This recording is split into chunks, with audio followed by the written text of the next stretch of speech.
right. Welcome to the Whiskey Cantina. I'm Jared. I'm Ray. And we are back for another video.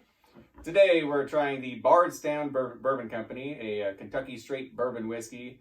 This is, as Jared just enlightened me, what you would truly call a blend.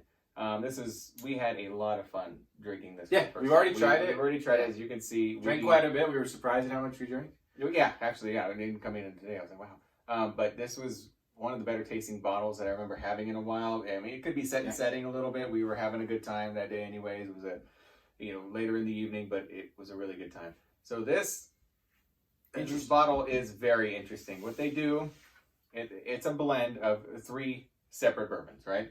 3, yeah. So what we were talking about was, there's, just to be clear real quick, there's blends, which typically any bourbon you drink that says straight Kentucky bourbon or just straight bourbon whiskey is a blend of, hundreds and hundreds of barrels, really. But then you got your small batch, you got your single barrel, and stuff like that. Yeah. Now, when you do something like this, what Ray's going to kind of touch base on is this is an actual blend of several different whiskeys over spans of different years and different mash bills. Yeah, but also different mash bills. That's a big thing too. So this, I'm gonna go down I suppose it's the mash bill. They put the mash bills of the mash bills. It's all on the bottle too. So 56% of this bottle here it's a Bardstown whiskey. It's aged 4 years. It's 70 corn, 18 rye, and 12 malted barley. So that's going to be, the predominant there. Yeah, so the predominant, basically, more than half of this bourbon is over 4 years old. Yeah. So then you've got 14%, another Bardstown whiskey in there. And this next one it's aged 3 years. This one's interesting because it's got four different. It's I didn't notice that. It's got 60 corn, 26 rye, so higher on the rye side, 10 wheat. 10 wheat, so that's the interesting part, and then 4% malted barley. Yeah, so I touched base in a previous video about that Frey Ranch that I want to get, that they're doing something interesting in Nevada, and they're adding the 4 different grains. Exactly. So they're throwing in the wheat with the other ones, which 14% of this bottle has 4 different grains into it. The mash bill for that does. And then 30% of this is an undisclosed Kentucky whiskey, aged 11 years, 75% corn, 13% rye, and 12% malted barley. So on the all, it's a higher rye. If you did the average of years, it's probably in the neighborhood of 7, right? Yeah, 7 to 8, I think, probably. Yeah, I'm not a math major by any means whatsoever.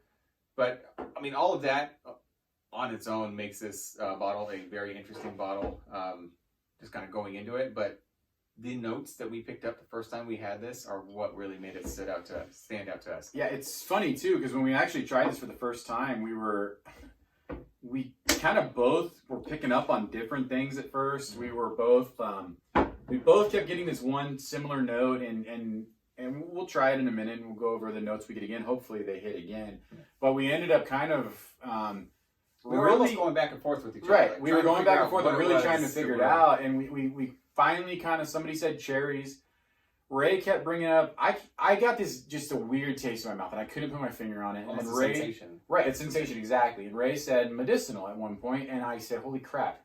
Because we had talked about cherries, and it was literally and I say this in a good way, you got to remember, this is bourbon, so I think most of you guys know what we're talking about, but a cherry, medicinal, almost like a cough drop spray that you would buy. The one that kind of numbs your throat a little bit. All the way down to the sensation, from the flavor to, even on the smell a little bit.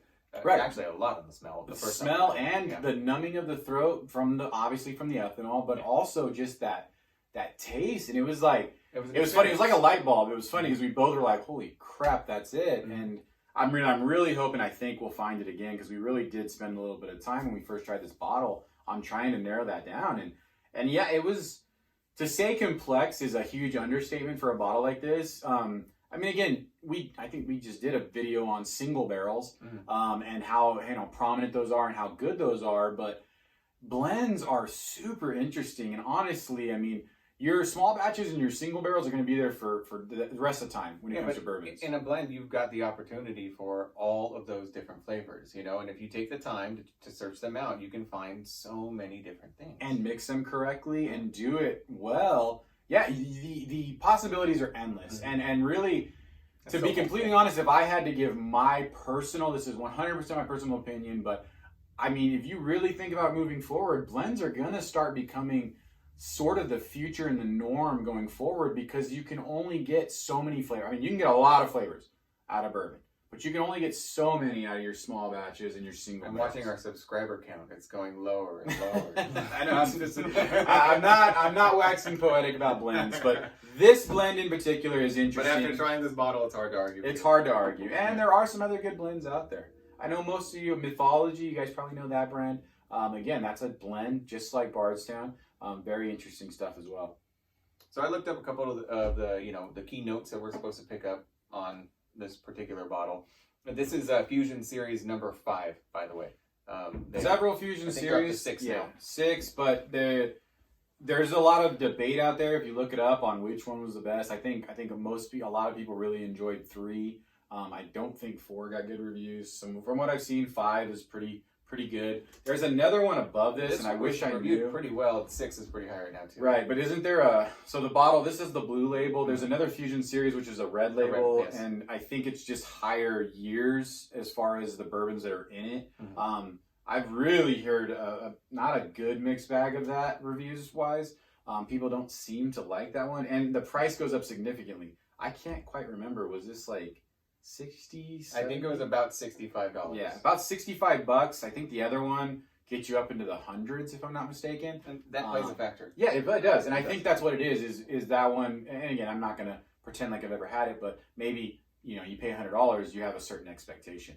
Again, even this one, $65, we had an expectation. I mean, we sure as heck hoped it was good. Mm-hmm. We didn't expect it to be that we really, really enjoyed it the way we did. Yeah. So, and I was saying, we looked up some of the key notes that you're supposed to pick up on. One of them was Bananas Foster.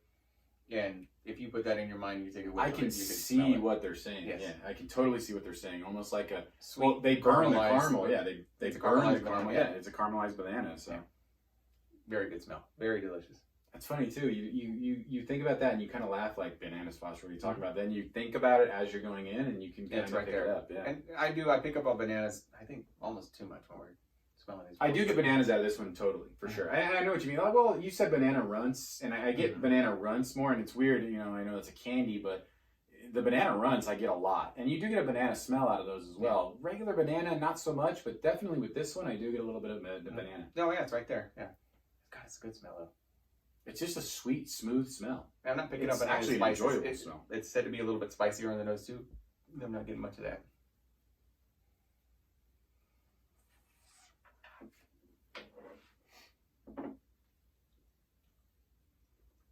That is so good.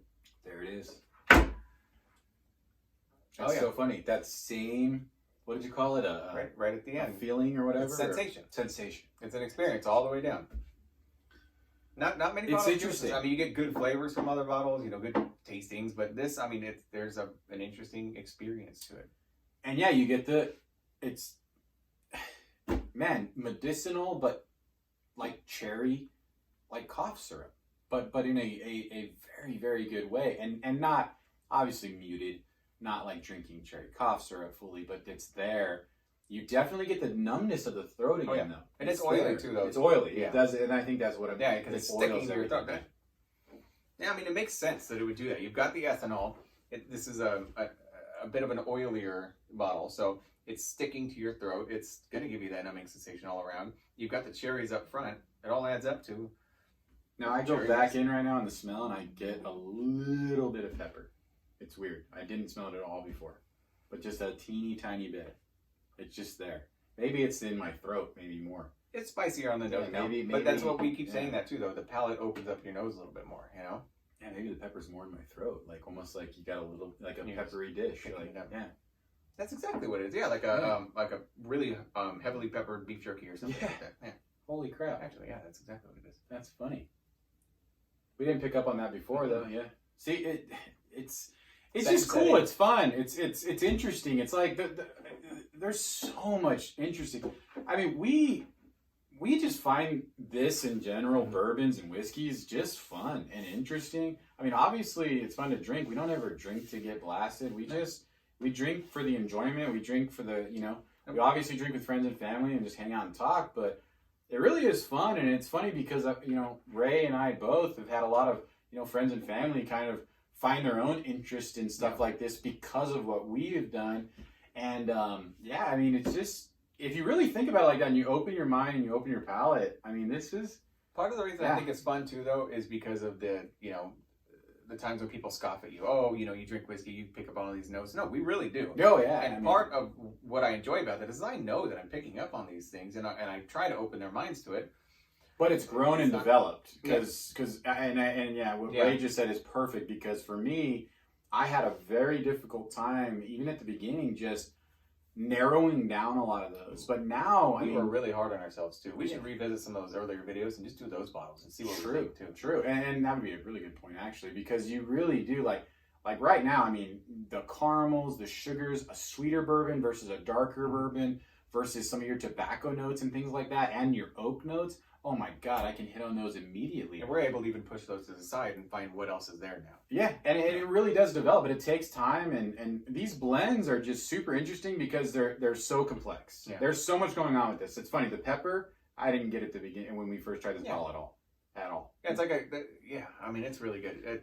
You know, they say cloves too. I could pick up on that a little bit. It's still really good. But the first time, the cherry medicinal flavor was so, I don't want to say overbearing, but it was more prominent. Yeah, there we go. It was way more prominent. This time, I would say it's even a little bit more complex, because we're still getting that, but we're getting some other notes. We got a little bit of the Bannabis Foster on the nose and on the smell for me a little bit. The pepper is coming through. The general taste overall, I think from start to finish, even what right now lingering in my mouth, is it's complex, but it's kind of a smooth ride. It's not... and what we did, that Smoke Wagon a few videos back. Yeah, which was like 3 different bottles. Yeah, what do you smell? What do you taste? Everything was different. This is not that. I mean, it's sweeter on the nose, I guess you would say, more medicinal on the taste and the palate, but just a little similar though. It's just smooth. It really sticks around though, but again, not in a bad way. Smooth. It's been so long. I know. We were saying, dang it. We were trying our. We opened the thesaurus and we screwed up. Very, very good. So get yourself this. This is, like I said, Raymond said series or batch, not Fusion series number 5. Series number 5. So like we said, we think they're on 6 right now. They're still available. I mean, you could probably find some of the lower series. I mean, at certain places, you're probably going to pay a pretty penny for them if they have them laying around. I would definitely try it. It's very interesting. Don't shy away from blends. You might not like them. Just don't be a snob about it. Everybody has their own different taste preferences, but open your mind. And if you truly don't like them, that's totally fine. And Ray's bottle review, I think it's a badass looking bottle too. It's got a cool little design on the back, so whatever that's worth. Crap on what you want to crap on. I mean, hopefully we've talked a lot of trash, or myself personally, about scotches. To you guys that love scotches, to each your own. And again, that's what I mean. Everybody's going to like their own different things. So if you're not a big fan of blends and you want that stereotypical bourbon taste, then okay, maybe this isn't for you. And there's plenty of good shit out there for that, though. And this is not a stereotypical bourbon taste whatsoever. No. This, to certain people at certain times, for myself even, I think I would have a hard time saying that this is not a bourbon, but you know what I mean? Like, I would never ever say those are your bourbon notes. No, absolutely not. Never. No. You don't get the caramels. You don't get all that sweetness. Yeah. So, cool. Good video. Cheers, people. Please like, please comment, please subscribe while you're here. Tell your friends even. Yeah. Drink safe, drink responsibly. Thank you, guys. See you next time. Cheers. Bye.